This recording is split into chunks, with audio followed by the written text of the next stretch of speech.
Chapter 1 कर रहे हैं हम, class 9th, exercise 1.1. See question number 1. Question number 1 is saying, is 0 a rational number? Can you write it in the form of p by q, where p and q are integers, okay, and q cannot be 0. देखो question आपसे क्या कह रहा है? Question आपसे कह रहा है is 0 a rational number? ठीक है, चेक करते हैं. पूछ रहा है कि क्या 0 रेशनल नंबर होता है? ओके, अगर ये रेशनल नंबर है 0 को तो हमें किस फॉर्म में लिखना है? और एक ये साथ में इसने एक और बात कही कि जो q है ना डिनोमिनेटर, वो 0 नहीं है. q 0 नहीं रखना है आपको. बच्चे q 0 क्यों नहीं रखना है आपको बता दूं. कभी भी फ्रैक्शन में कुछ भी रखते हैं तो डिनोमिनेटर को 0 रखते ही नहीं है. Why we should not put denominator 0? Because denominator अगर 0 कर दोगे तो उसको बोलते हैं not defined. कभी भी denominator 0 ही रखते हैं. ओके, चलिए अब इधर आते हैं. बहुत ध्यान से समझेंगे, वेरी इजी. क्या 0 एक रैशनल नंबर है? मैंने अभी आपको एक बताया था, हर इंटीजर रेशनल होता है. हर इंटीजर -1, -2, -3, 0, 1, 2, 3, नंबर लाइन पे आने वाला हर एक नंबर, मैं डेसिमल की बात नहीं कर रही हूँ, सिर्फ और सिर्फ इंटीजर्स की बात कर रही हूँ, जो नॉन डेसिमल नंबर्स है, वो सारे नंबर रेशनल होते हैं. क्या 0 रेशनल है? तो लिखेंगे हम लोग यहाँ पे यस, 0 इज रेशनल. ठीक है, इसकी एक बात तो हमने कह दी, हमने बोल दिया 0 रेशनल है. बच्चों अगर 0 रेशनल है तो क्या 0 को p बाय q की फॉर्म में लिख सकते हैं? तो yes, 0 can be written as, ध्यान से देखना सभी स्टूडेंट, बोर्ड पे देखो, कोई भी नोट नहीं करेगा, 0 by 1, 0 by 2, 0 by 7, 0 by -8 and so on.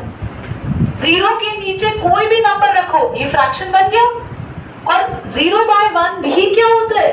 0 ही होता है. क्योंकि कभी भी न्यूमरेटर अगर 0 होता है ना, नीचे कोई भी नंबर हो, आंसर हमेशा 0 बाय 2 भी क्या होता है? 0 बाय 7 भी. तो 0 को आप कुछ भी लिख सकते हो, आप उसके नीचे कोई भी नंबर लगा सकते हो. वो क्या कहलाएगा? वो p बाय q फॉर्म क्या होगी? 0. वो होगी 0 ही. दोबारा समझो बच्चों, 0 को बोला गया कि रेशनल नंबर कहते हैं, नहीं कहते. मैंने कहा हाँ, क्योंकि नंबर लाइन पे जितने नंबर्स दिखते हैं वो सब रेशनल होता है. ठीक है, नंबर कौन से? इंटीजर्स. दूसरी बात, 0 को p बाय q फॉर्म में कैसे रखते हैं? आप 0 के नीचे कोई भी नंबर लगा दो, वो p बाय q फॉर्म हो जाएगी. और जब भी 0 के नीचे कोई भी नंबर लगाते हैं तो उससे कोई चेंज ही नहीं आता. जैसे बात सुनो, 3 है, आगे प्लस लिखो या ना लिखो कोई फर्क पड़ता है? क्योंकि वो प्लस में रहता है. ऐसे ही 0 के नीचे आप कोई भी नंबर लगा दो या नंबर नहीं लगाओ, कुछ फर्क नहीं पड़ेगा, क्योंकि नंबर लगाने से भी वो क्या कहलाता है? 0 ही रहता है. समझ में आ गया? ऑलराइट, पॉज करेंगे इसको. और आपको इन दो नंबर्स के बीच में रेशनल नंबर ढूंढना है. ठीक है, जरूरी नहीं है रेशनल नंबर आपके एनसीईआरटी के बैक एक्सरसाइज से मैच करे, क्योंकि आपके टीचर्स ने भी बड़ा पढ़ते हुए बताया होगा, हो सकता है 6 रेशनल नंबर आपके कोई और हो, क्योंकि इनके बीच में बहुत सारे रेशनल नंबर होते हैं. मैं आपको 2 तरीके बता रही हूँ, आपको दोनों में से जो अच्छा लगता है वो वाला मेथड करो. सबसे पहले तो इट्स वेरी सिंपल.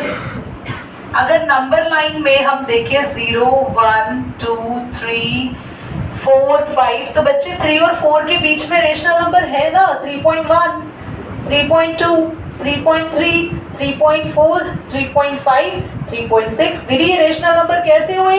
क्योंकि पॉइंट के बाद डेसिमल्स रुक गया. यार मैंने आसानी तरीके से, क्या कोई मल्टीप्लाई करना पड़ा? क्या कुछ करना पड़ा हम लोगों को? हमारे आंसर नहीं आए, आ गए आंसर. बिल्कुल सही है. और अगर आपको थोड़ा कॉम्प्लिकेट करना है क्वेश्चन को तो और कैसे कर सकते हैं? देखो, आपने लिखा 3/1 एंड 4/1. अब आपकी मर्जी है, आप किसी भी नंबर से मल्टीप्लाई करो ताकि आपका फ्रैक्शन थोड़ा बड़ा हो जाए. मैं यहाँ पर अपने क्वेश्चन को इजी बनाने के लिए 10 से मल्टीप्लाई करती हूँ. आपके टीचर्स कहते हैं 7 से करो, 6 से करो, आप वो भी कर सकते हैं, वो भी सही है. सो व्हाटएवर यू वांट आप कर सकते हैं. आपको क्वेश्चन का मतलब पता होना चाहिए, हम क्यों कर रहे हैं, रटना नहीं है. यहाँ क्यों किया, क्यों नहीं किया? क्योंकि डायरेक्टली मैंने बता दिया ना, इसके बीच में ये नंबर होते हैं और ये नंबर कैसे है?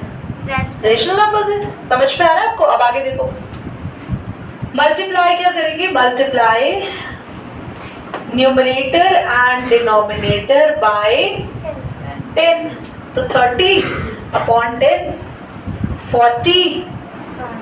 अभी भी देखना आंसर ऐसे ही आएंगे। 30 और 40 के बीच में कौन कौन से नंबर होते हैं जरा बताना। 31/10 लिखना जरूरी है।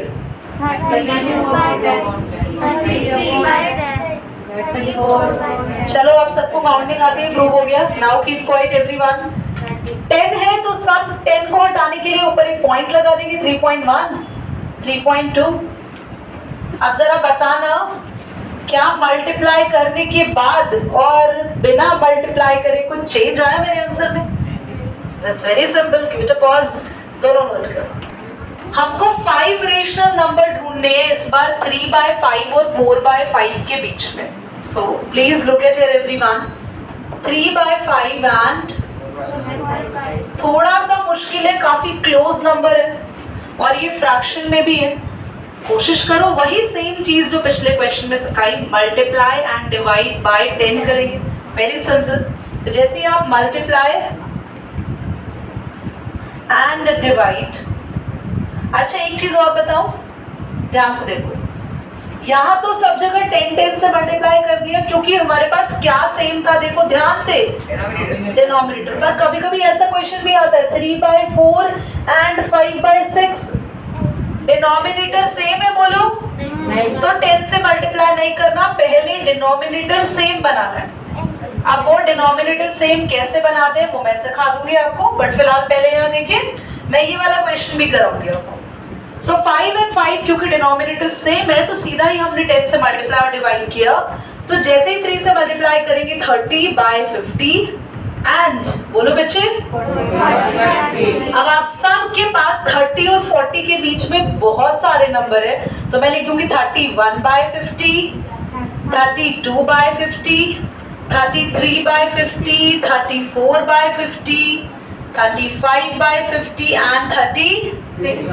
आप चाहें तो इसको डिवाइड कर सकते हैं और अगर आपको डिवाइड नहीं करना आप ऐसे फ्रैक्शन में भी लीड कर सकते हैं। ओके, अब इसको भी करें। बोलो कृष्णा क्या डाउट है? कहाँ पे यार 10 क्यों करा? मल्टीप्लाई एंड डिवाइड बाय 10 क्या हो गया?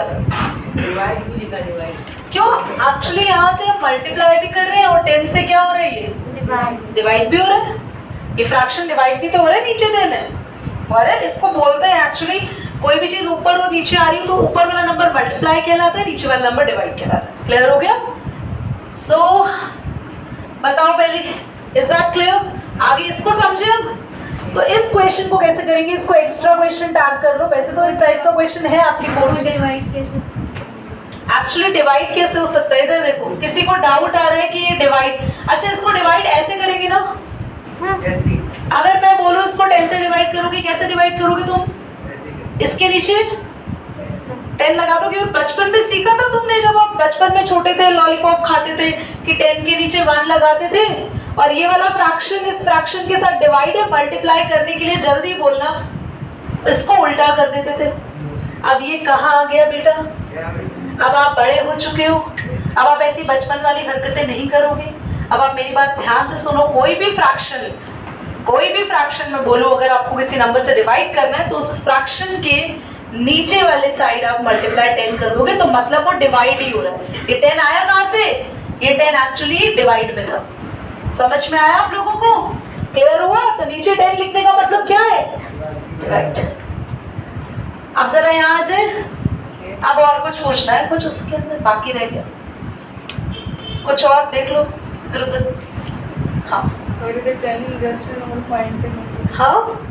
10 रैशनल नंबर फाइंड करना तो और बड़े नंबर से करना। आप 10 की जगह 100 ले लेना, ठीक है? कोई और आपको तो 10 चाहिए तो कोई भी 10 ढूंढ लो, ठीक है? इधर देखो, डिवाइड करने से पहले आपको न्यूमरेटर डिनोमिनेटर दोनों इक्वल बनाने, तो 4 से इसके डिनोमिनेटर से इन दोनों को मल्टीप्लाई और इसके डिनोमिनेटर से, बहुत आसान है, देखो 3/4 को कर दो 6/6 से। एंड यहाँ क्या करेंगे, जल्दी बोलो, 5/6 को जल्दी बोलो। अब आप देखना तुम्हारे डिनोमिनेटर इक्वल हो गए, 3 6 are 18, 6 4 are 24, 5 4 are 20, 6 4 are 24. अब आप लोगों को 6 नंबर चाहिए, पर भाई 18 और 20 के बीच में तो एक ही नंबर दिखता है हमें, 19 नंबर नहीं है, तो आप क्या करेंगे, 10 से मल्टीप्लाई, 10 से डिवाइड, तो क्या हो जाएगा ऊपर 180 अपॉन में, जल्दी बोलो, 240. यहाँ पे 200. अपॉन में, अब तुम्हें 180 और 200 के बीच में बहुत सारे नंबर है, तो नंबर क्या होंगे, 181 upon 240, 182 upon 240, 183 and so on. Pause करो, बोलो।